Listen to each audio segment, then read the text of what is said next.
Hey there, and welcome. So, today we're going to tackle something super important: the 7 days of the week in English. Trust me, knowing these seven little words is absolutely key for, well, pretty much everything from scheduling a big job interview to just planning a coffee with a friend. Ready? Let's dive in. All right, let me ask you something. Have you ever had that moment? You know the one. You've got plans, you're all excited, you show up, and there's nobody there. That awful, sinking feeling in your stomach is exactly why what we're talking about today is so crucial for communicating clearly. Okay, so just imagine this scenario. You've made plans to meet a new friend, maybe practice your English a little bit. You get there right on time, feeling proud and ready to chat, but there are no show. And you're left wondering, what happened? And then that horrible feeling hits when you realize you're there on the wrong day. It's such a simple mix-up, but after today, it's one you won't ever have to worry about again. So here's our game plan for today. First, we'll just get introduced to all 7 days. Then we're going to do a deep dive into the work week, and then, of course, the weekend. After that, we'll get into the nitty-gritty of pronunciation and finish up with some essential grammar rules. Let's get to it. Okay, first things first. Before we start breaking everything down into tiny pieces, let's just get a feel for the 7 days. Think of this as laying the foundation for the whole house we're about to build. All right, for this first time through, I just want you to listen. Seriously, no pressure to repeat or spell anything, just let the sounds sink in. Here we go. Monday, Tuesday, Wednesday, Thursday, Friday, Saturday, and Sunday. You ready? Let's really get to know each day now, one by one. We're going to start with what we call the work week, or sometimes you'll hear the weekdays. These are the 5 days, from Monday all the way to Friday, when most people are busy with work or school. First up, the day that kicks off the work week for most of us, Monday. Why don't you try saying that out loud with me? Monday. Perfect. So what's the story with Monday?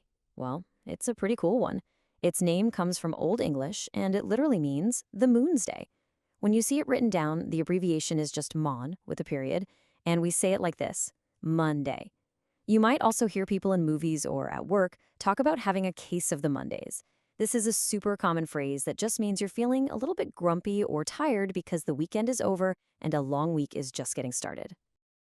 And after Monday, of course, comes Tuesday. Let's try that one together. Tuesday. Tuesday has a really powerful origin. It's named for Tiu, which was the Anglo-Saxon name for Tyre, the Norse god of war. So, a pretty intense guy. The short form is Tews. Now, the pronunciation, this is an interesting one. It can change a bit depending on where you are. I say it with a U sound, Tuesday. But you will absolutely hear other people, especially in the US, say Tuesday. But here's the thing, and this is really important. Both are totally fine. So don't stress about it. Just pick the one that feels most natural to you. Okay, deep breath. Here comes the one that trips almost everyone up, both with the spelling and the pronunciation. Wednesday. It looks tricky, I know, but let's just give it a try. Say it with me. Wednesday. So, Wednesday is named after the king of all the Norse gods, Odin, who also went by the name Woden. Now, the secret, and this is a game changer, is to completely ignore how it's spelled. Seriously, pretend that D and that second E just don't exist. It's only two sounds. Wednesday. Let's try that again. Wednesday. See?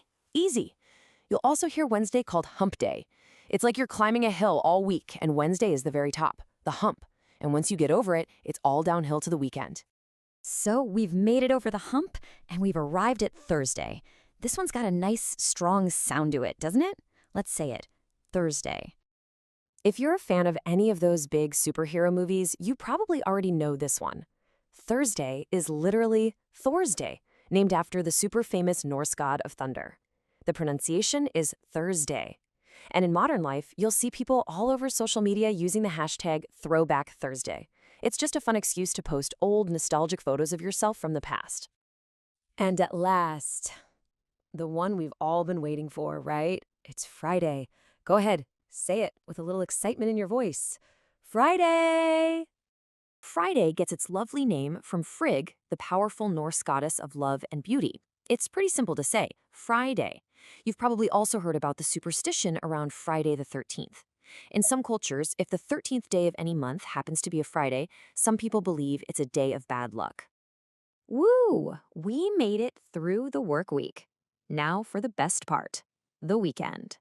In most English-speaking places, these are the 2 days for relaxing, seeing friends, and having fun, Saturday and Sunday. The first official day of the weekend is Saturday. Let's practice that one. Saturday. Okay, so for Saturday, we're actually switching mythologies. We're leaving the Norse gods behind and heading over to ancient Rome. This day is named after Saturn, the Roman god of farming and wealth. We say it like this, Saturday. And its role as a day of rest goes way, way back, with its roots in the Jewish tradition of the Sabbath. And that brings us to our seventh and final day of the week, Sunday. Give it a try, Sunday.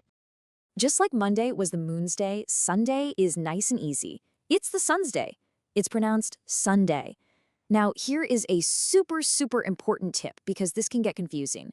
Traditionally, Sunday is actually considered the first day of the week. You'll see lots of calendars, especially in the United States, that start the week with Sunday. But in everyday life, because the work week starts on Monday, most people feel like Monday is the real start of the week. You're doing an amazing job. Seriously. We've met all 7 days and heard their cool stories. So now let's lock in a couple of really simple pronunciation rules that'll help you sound even more like a native speaker. All right, here are 2 tips that will make a huge difference. First, for every single day of the week, the stress, the emphasis is always on the first syllable. It's the first part of the word that gets the punch. Listen, it's Monday, not Monday. It's Thursday, not Thursday. Always hit that first sound the hardest. And second, let's go back to our tricky friend Wednesday. Just remember that trick, it's only 2 syllables. Say it with me again, nice and slow, Wednesday. One more time for good luck, Wednesday. You've got it. Okay, you've got the names down, you know the backstories, you know how to say them. Now for the final piece of the puzzle. A few simple grammar rules to make sure you're using them perfectly every time you speak or write. All right, rule number 1. This one is simple, but it is a non-negotiable. You absolutely have to do it. The days of the week are what we call proper nouns, just like your name or the name of a city. And that means they always begin with a capital letter. Always. It doesn't matter if it's at the beginning of a sentence, in the middle, or at the end. It's always a big M for Monday, a big F for Friday. No exceptions. Here are 2 more incredibly useful rules. First, whenever you're talking about something happening on one specific day, you use the little word on. For example, my birthday is on Saturday this year, or the test is on Wednesday. Always on. Second, what if you do something every single week on the same day? To show that it's a regular habit, you just add an S to the end of the day. So, on Tuesdays, I go to the gym means you go to the gym every Tuesday. And please, please remember, no apostrophe, just a simple S. All right, let's put this into practice right now. A little pop quiz for you. If today's Tuesday, what day was yesterday? Think about it for a second. Just think about everything we've covered today. You've learned the names, the fascinating origins, those little pronunciation tricks, and the key grammar rules. You seriously have every tool you need now to talk about the days of the week with total confidence.